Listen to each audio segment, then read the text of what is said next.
Okay,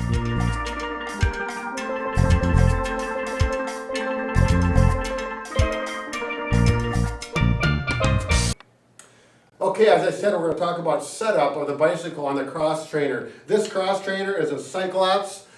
It's a great trainer. Like I said, I've used it for years now, and it's as good as the day I bought it. How much does this weigh, would you say, Brad?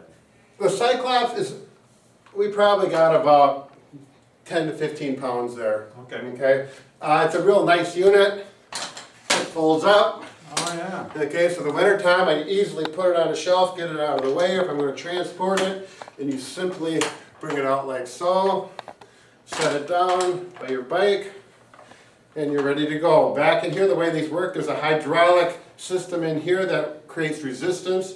There's a cooling fan here that blows air over it so it stays cool, and that's all the things that make this long lasting. You don't have to worry about oiling it or any maintenance at all. It's all done, preset. Yeah, that's a wonderful unit. How long have you had this? I'm thinking about 6 years now. It might even be more.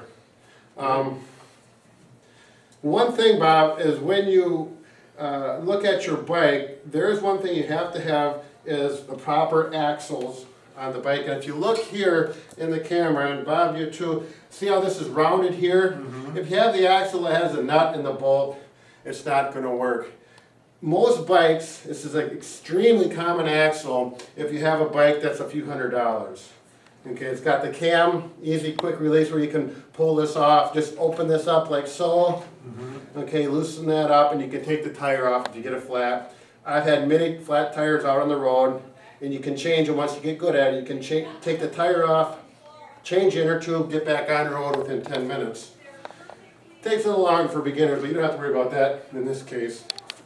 Alright, so once you make sure you have the right axles, if you don't know, just go to a bike shop. They're very familiar with this. They'll tell you exactly what you need to do.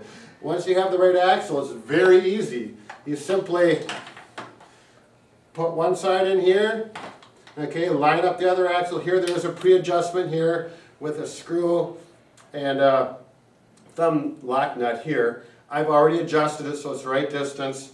And what happens? Any tools to? Well, I do use a channel lock or a big pair of pliers to tighten this down. Okay.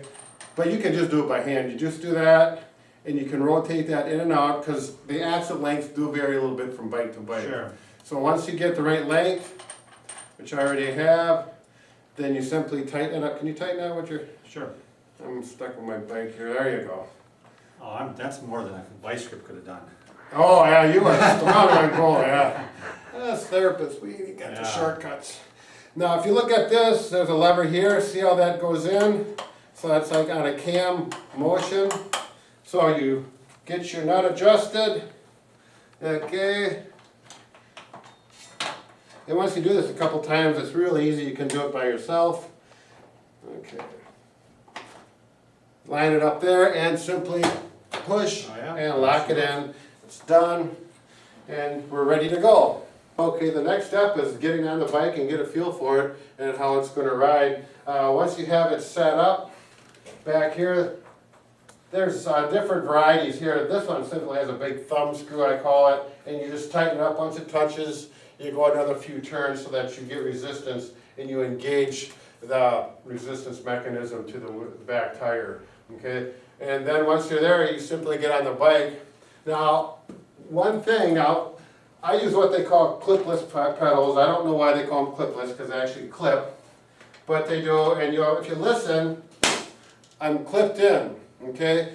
There's a good reason for that, and once I get on the bike, I'll talk about a little bit more about that. But that's a clipless pedal. To get it off, you simply rotate your foot and pull it right off. If you do not rotate your foot, you're stuck in there.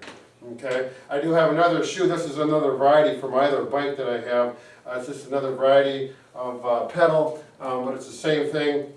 This particular shoe, when you go to a shop, they'll give you all kinds of information on what kind of clips to buy if you want it with clips. You do not have to have clipless pedals. You can stay with your flats, in other words, your standard flat pedal, and you will still get a great workout with this. Okay, the difference is, let's get on this and start up here. And these do take a little bit of time to get used to. And on the trainer is a great time to learn how to get in and out of the clips. Okay? So here I am. What you want to do is go through shifting. I'm working the front ring there. I'm in the biggest gear, middle gear, and what we call the granny gear, or the real small one. Serious bikers kind of poo-poo that. They say that's for the wimps, so to speak, but I like mine on the hills. And then you're going to go through the gears on the back. You can hear it shifting away. You can see the tires spinning. Okay, everything's working just fine, so I'm ready to go.